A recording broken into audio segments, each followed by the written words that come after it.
What up, y'all? Welcome back to another episode of the Pretty Girl Progression Podcast. I am your girl, Sherelle. If you are new here, welcome. I hope you stay. And if you've been here before, girl, welcome back. And as always, make sure you like, comment, and subscribe. Tell a friend to tell a friend. If you have not followed Pretty Girl Progression on any of the streaming platform like Apple, Spotify, Amazon Music, what are you waiting for? Hit the subscribe button. I'm trying to be in your algorithm. Same goes for YouTube, y'all.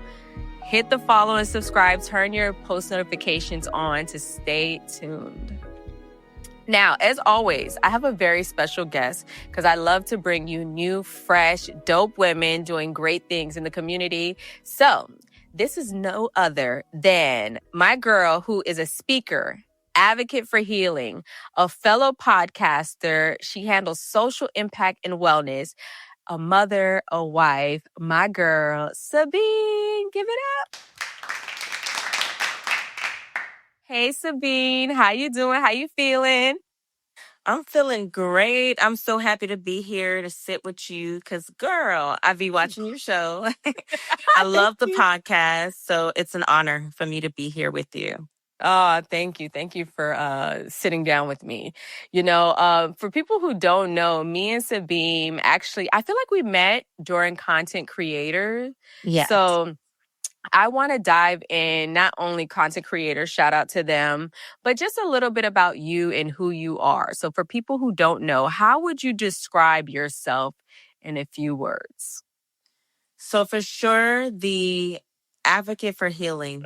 I've been on my healing journey and, there's levels to this, right? So I did a lot of work within the past few years and every day I'm learning something new.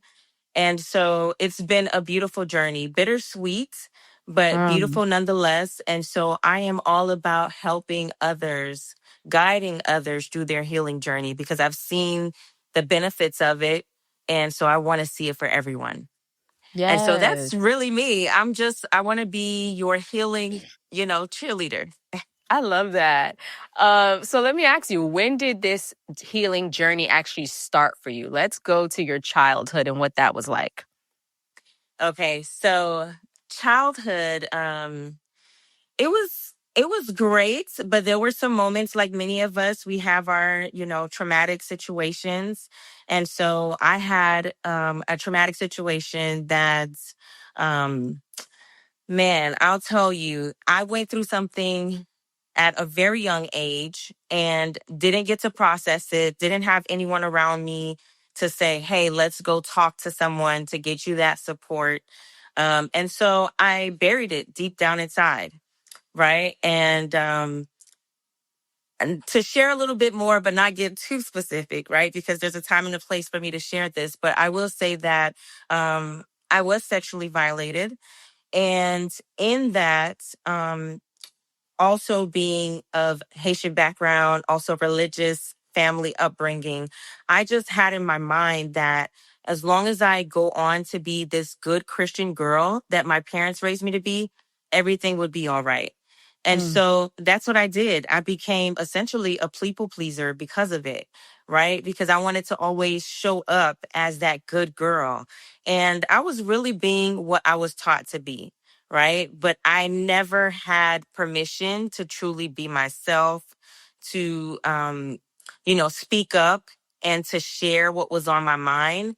And so that's why healing, speaking is so important to me now, because for so long I was silent.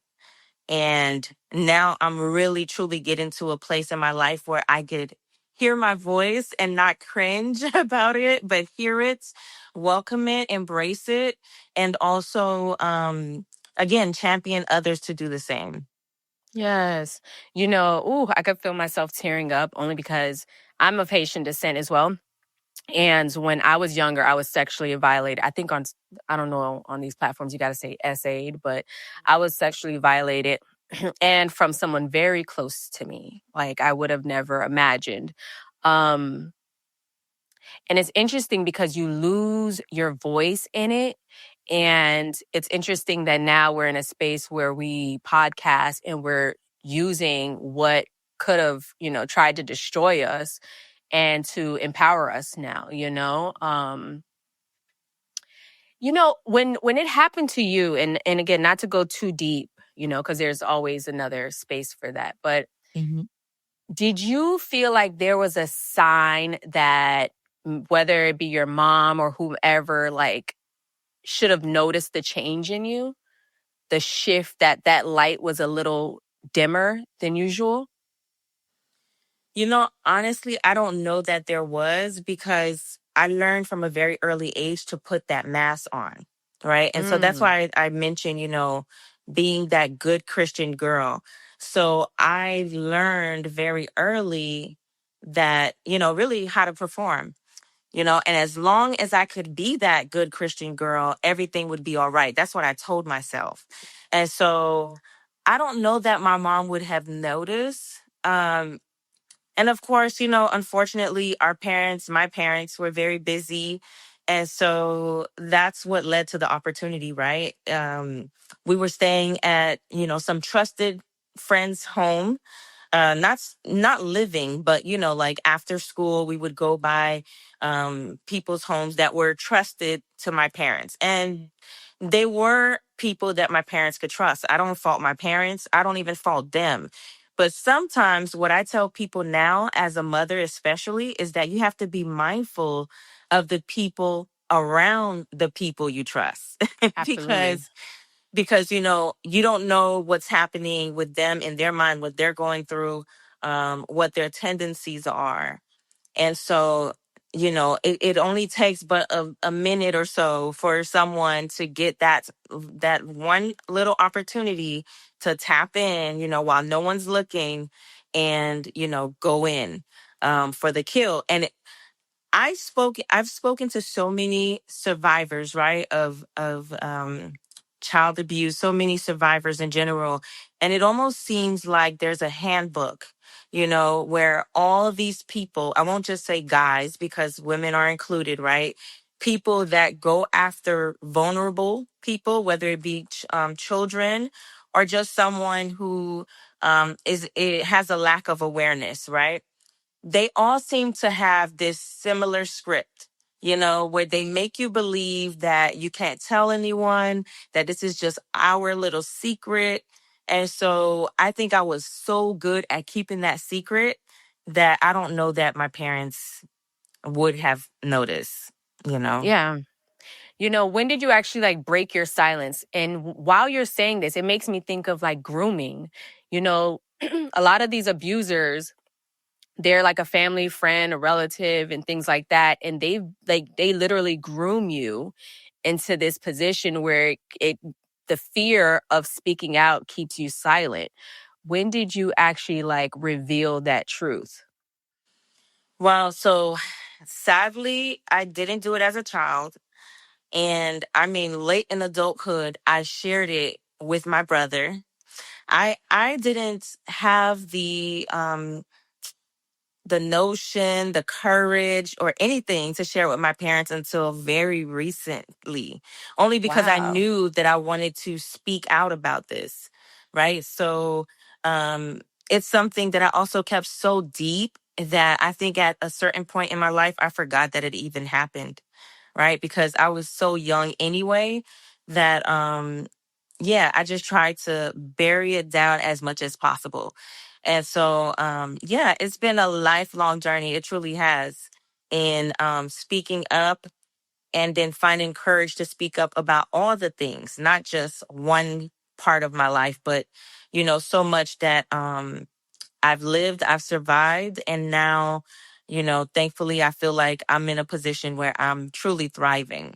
Yes, amen. I mean, that's totally understandable because, especially as a child, you know, it's so much harder to be able to come out and actually share that traumatic experience. For me, it was 10th grade. I ended up telling my mom. And the only reason I told my mom was because my boyfriend at the time, he was sexually abused by his stepbrother, and like such in a vicious way that when he was telling me his story, the way I bust out crying, he just knew. It's like he knew. He was like, something happened to you as well. He said, you need to go home right now and go tell your mom. When I told my mom, that led to my brothers coming into my room and telling them at the same moment, me telling my uncle, like it just turned into a whole thing. So, you know, my heart goes out to everybody who's actually experienced that. And just never know it's not your fault. It's never your Right. fault. And if you can, please speak up. Please. And I wanna ask you, since you're sharing now, what I feel like based on how you're telling the story, right? You're retelling this story that you received positive support, right? From your mother, from your brother, from your brothers. So Hmm. how was it like just sharing that, opening up with them about that? Ooh, it was like the scariest thing for me.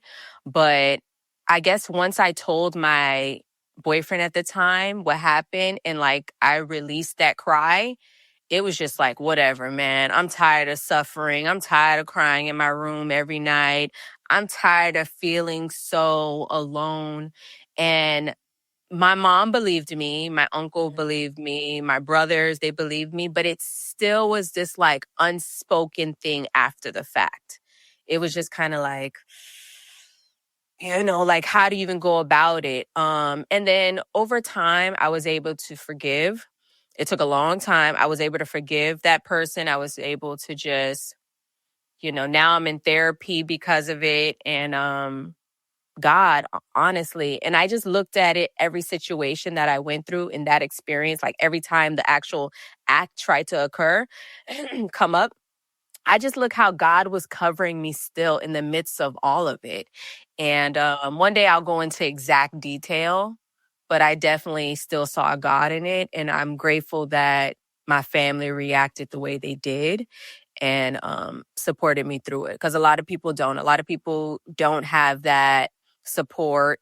Some people are called liars, Right. So I definitely, I had the support, thank God, Thank God. Wow, I Yeah. love that for you. Yeah. And I think part of what made me hesitate um, is the fact that I don't know how, those around me would have reacted. And How did they currently react since you're just now really sharing? surprise, because the thing is, we had, it's unfortunate, but this is something that is pretty common, and Mhm. I don't even want to say just in our community, but it's common in general in For society. sure. Right. And so we've heard stories from others.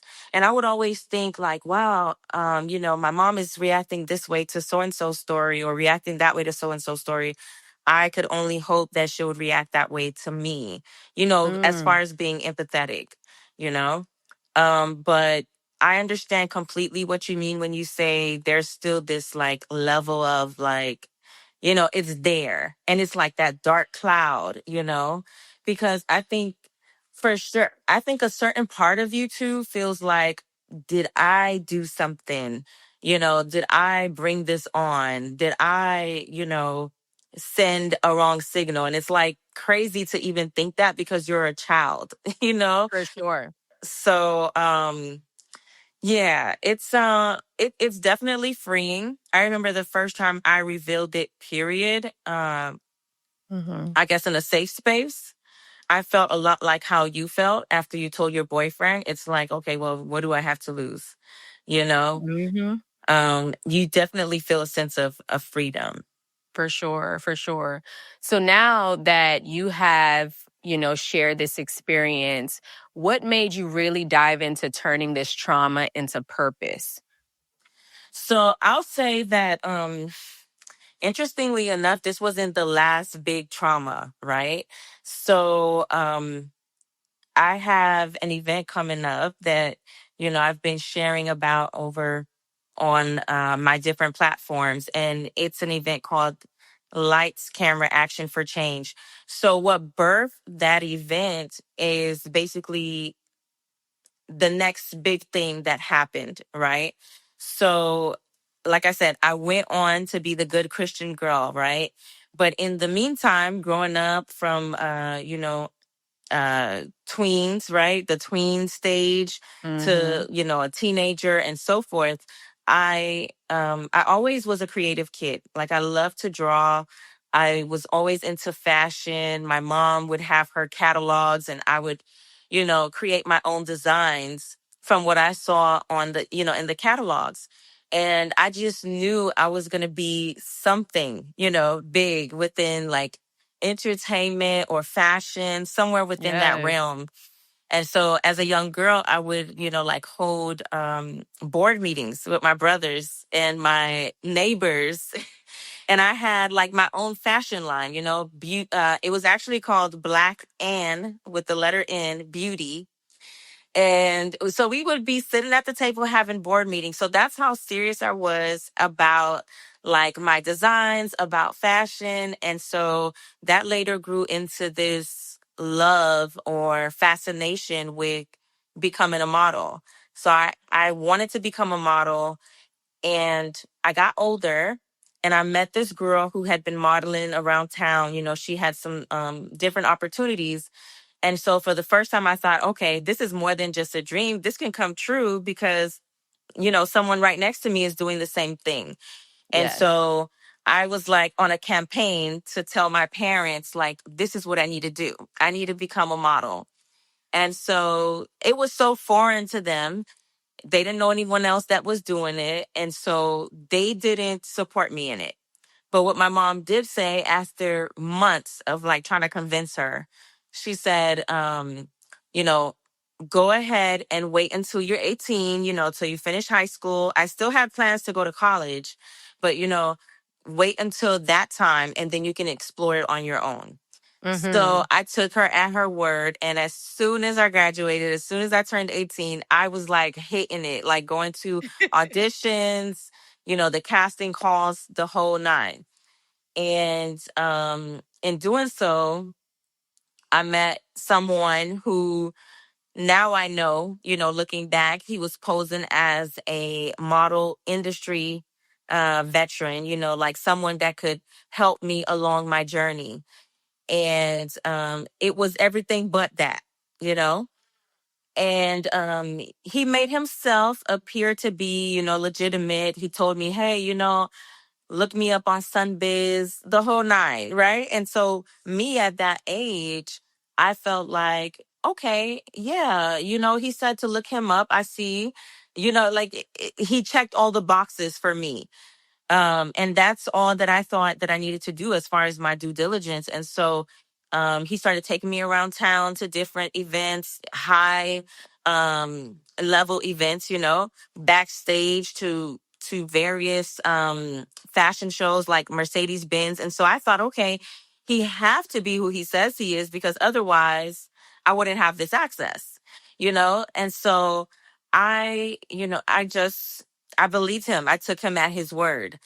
And what came of it is where I learned that, like, okay, no matter if someone tells you they are legitimate, legitimately who they say they are, it still doesn't mean they can't take advantage of you. They can't exploit you.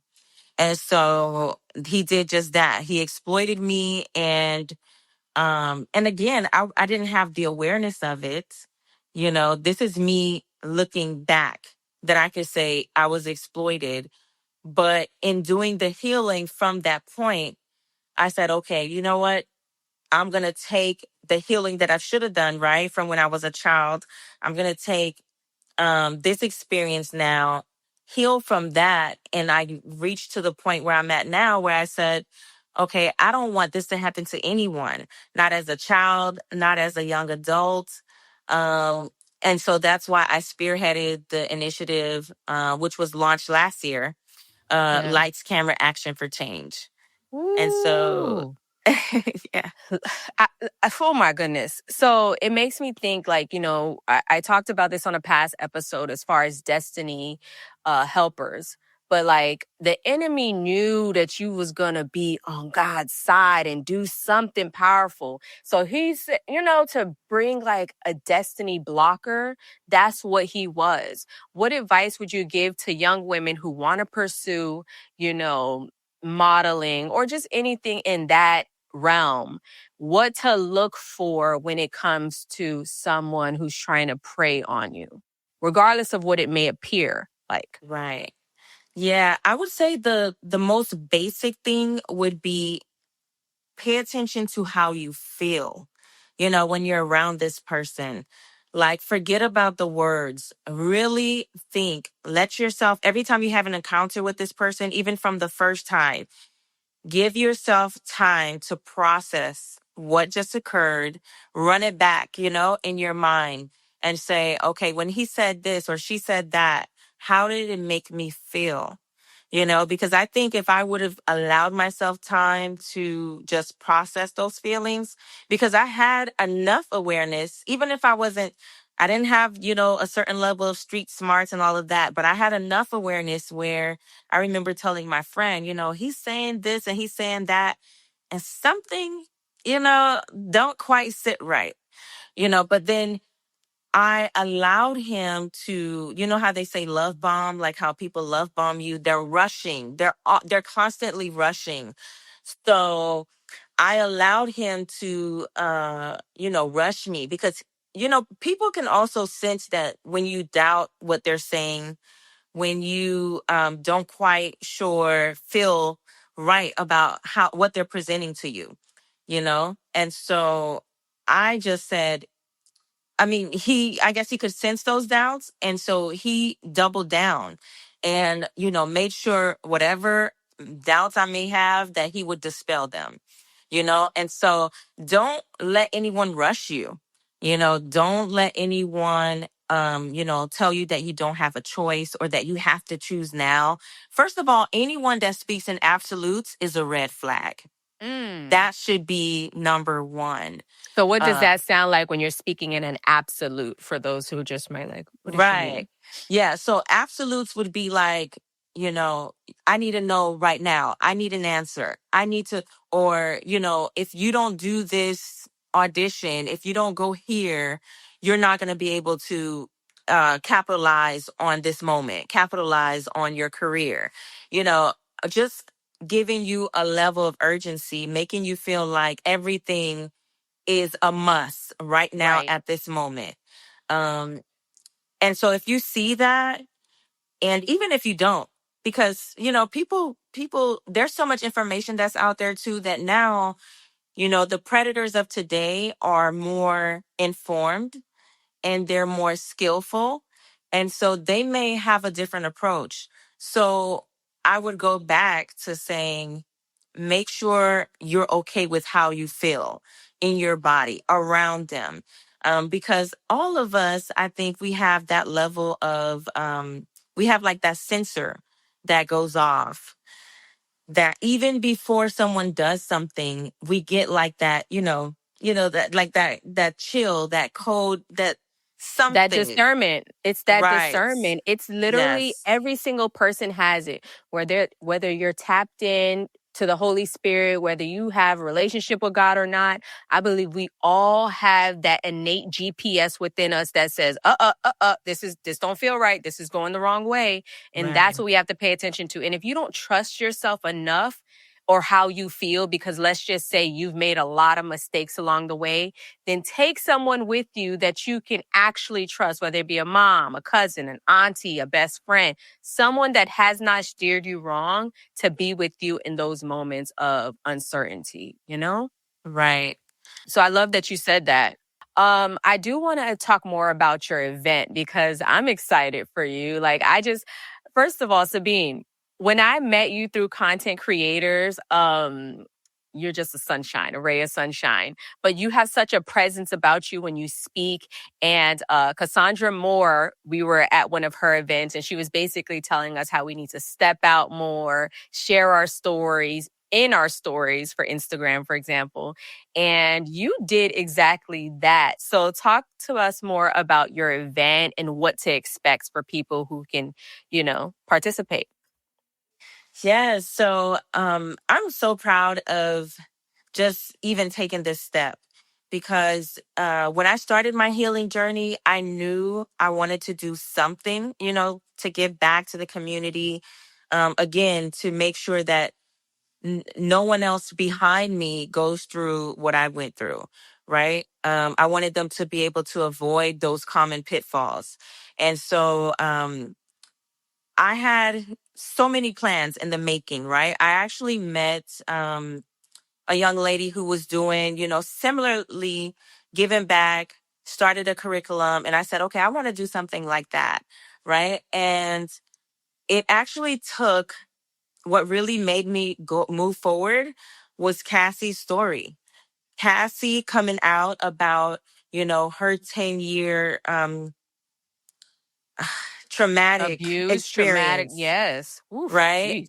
I said, okay, now it's out in the forefront because, a lot of times you try to share information to others. They don't quite understand, maybe even in the packaging, they don't quite understand the goal, the end goal, right?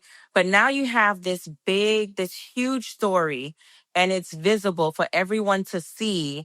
And it was very similar to my experience where here's a young girl and you know, she's not a minor, because typically you'll hear people say, well, if you're over 18, then you must have known this and you must have known that, right? Please. But listen, we are babies at Right? 18, 19, Yes. 20. Like, we're still developing, right? So, okay, I said, her story really gave me the courage to step out and say, all right, let's go ahead and make this something where people can benefit from. And so Lights, Camera, Action for Change was born out of that, where I felt like, let's go ahead and get industry professionals to come in to share their experiences. I also got to share my experience as well. So I created a stage for myself and also brought in other professionals like an entertainment attorney and a labor attorney. And then we also just had different level of expertise to come in and share their experiences, share their insights, and allowed the audience as well. It was a virtual event last year, but allowed audience to ask questions. And our target audience is all creatives, right? Because you may not want to be a model, but maybe you want to be a filmmaker. And we have heard, right, in recent stories, and it's nothing new, but we've heard that, even producers, even filmmakers, Yep. people behind the camera and in front of the camera can be victim, to a predator in the entertainment space. And so I said, okay, let's cater to everyone. Let's, advertise to everyone so that they can come out. And so this year, we are doing our first in-person event, and it's going to be on Sunday, April 13th from 3 p.m. right here in Miami at the Mint Room Studios. And so I'm excited because we have some great speakers lined up. I'll be sharing a little bit more about my story as well. And it's just going to be a great afternoon of conversation, connection, and collaboration. And something I want to add to is a major, major key in this event is, one, to educate creatives, but also to empower them. Because if I was empowered, right, at that stage when I met the man posing as an agent, I would have said, I could do this on my own. I don't need your help, right? And so that's what we want to, let the audience know, is that you can start right where you are. You don't need the big box office. You don't need, the big corporations backing. If you have a dream and you believe in it, especially today, right? Because we have all the things. We have internet. We have, so many things at our fingertips that we could truly go after our dreams right where we are. And so that's the end goal for me, is to let people know you don't have to go on and be the nurse like my mom wanted me to be. If you have a dream to do something else, follow it and start right where you are. And I truly hope that that message lands with the audience on April 13th, but also, beyond, whoever we may encounter on this journey. I'm going to make sure I'm in the place to be. Like, Yes. first of all, I always say the biggest partner you need is big God, okay? Thank you, Jesus, because you can really do so much when you link up with the Lord. You spoke a lot about your healing journey. What has been the most fulfilling part or rewarding part for you thus far?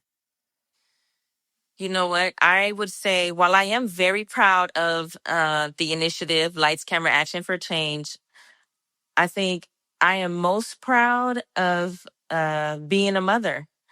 You know, when I became a mother, it was again another level of healing.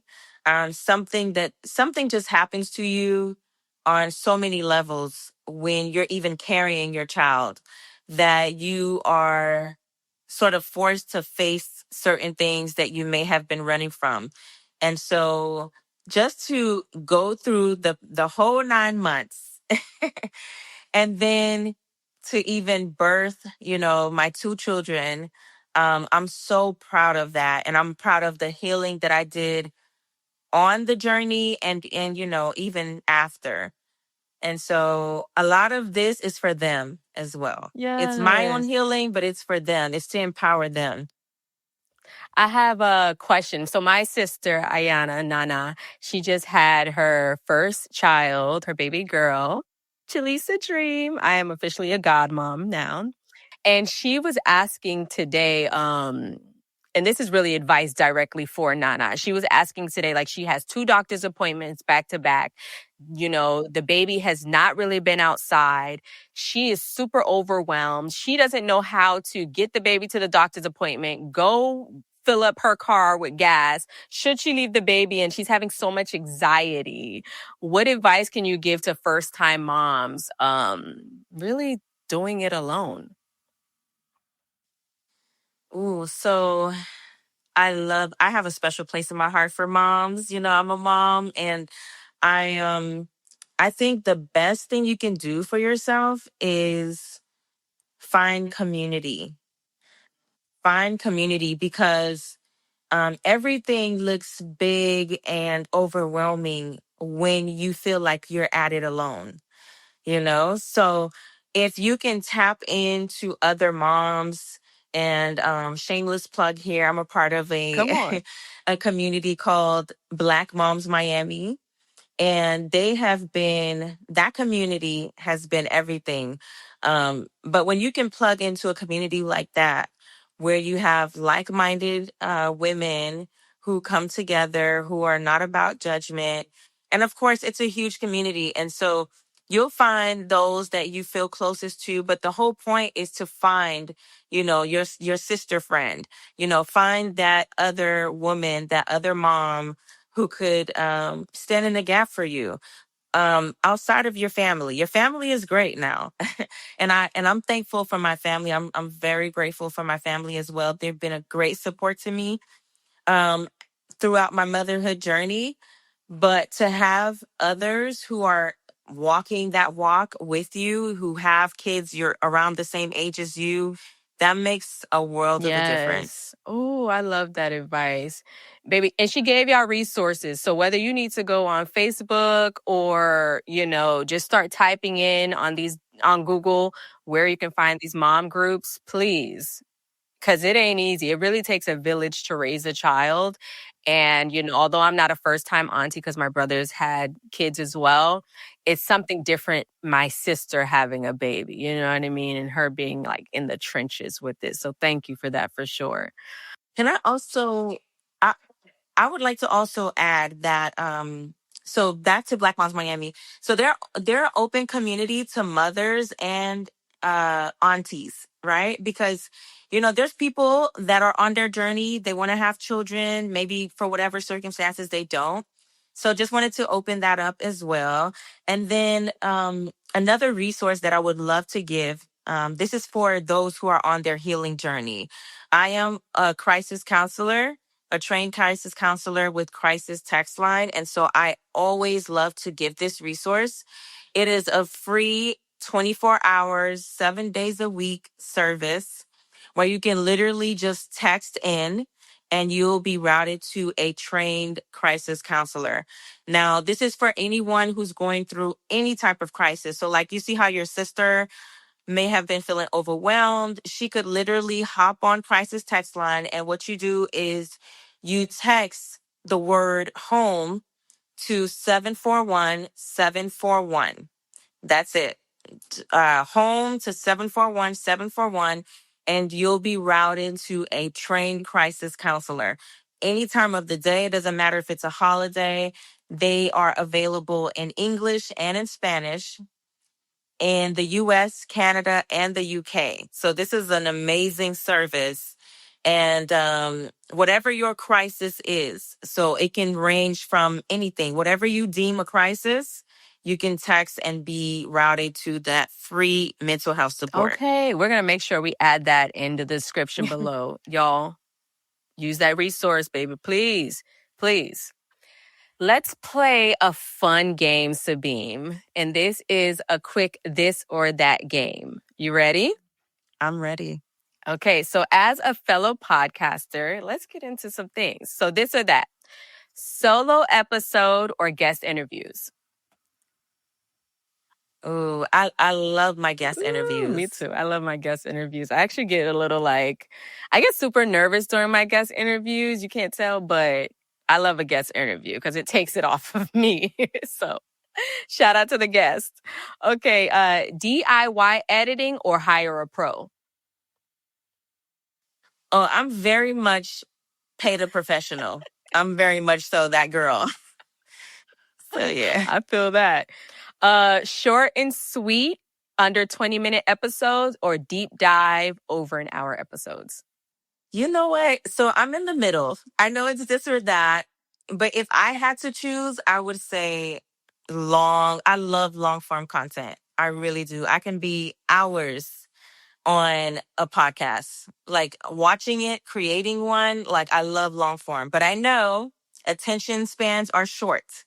So I'll give the people what they want. But I will say, as far as like deep diving into long ones, it really helps. It really helps with the watch time hours. Okay, so the longer the episode, baby, the hours will accumulate. So I would say the same for me too. Okay, last question: building a community or monetizing through ads? Building community. For sure. Yes. For sure. Mm-hmm. Do you know, and this is no shade to how people get it, but I just feel like when you build a organic following, they are going to be with you through thick and thin. You know what I mean? Like, don't go paying for followers. Don't go paying for X, Y, and Z. It's better to actually get it out the trenches. So I'll just say that. So tell us about your podcast. What are the things you like to talk about for the people who don't know? What to expect when they come and click on your podcast? Yes. So the name of my podcast is Pathways to Power. And it stems from, having a lived experience where I felt for many years powerless, right? And so I wanted to affirm myself and others and let them know, like, hey, you have a pathway to power. It's possible for you. And here are, some of the tools, some of the things that you can do. And so in every episode, I like to bring on someone, or even if I'm doing a solo episode, just really talk about that person's pathway to where they are now in their power, living in their power. And it's just a beautiful journey, I find. I know that's right. Absolutely love that. So when people follow your podcast, where can they actually subscribe and tune into? Yeah, so they can subscribe on YouTube under my name, Sabine Dieme. There's a whole playlist for Pathways to Power. And we also made it available on the podcast platforms as well, Spotify, Apple. And that's where they could find me. They could also find me on Instagram at Sabine Dieme. That's SabineDieme. And then there is a separate IG for the Pathways to Power podcast or Pathways to Power IG. And that's pathways 2.power. So yeah, Yes. that's where they could find I'm me. going to make sure I add that everywhere. And we can't leave without talking about faith. Okay. Because, the Lord, the Lord, the Lord, so good. What has kept your faith going throughout this entire journey?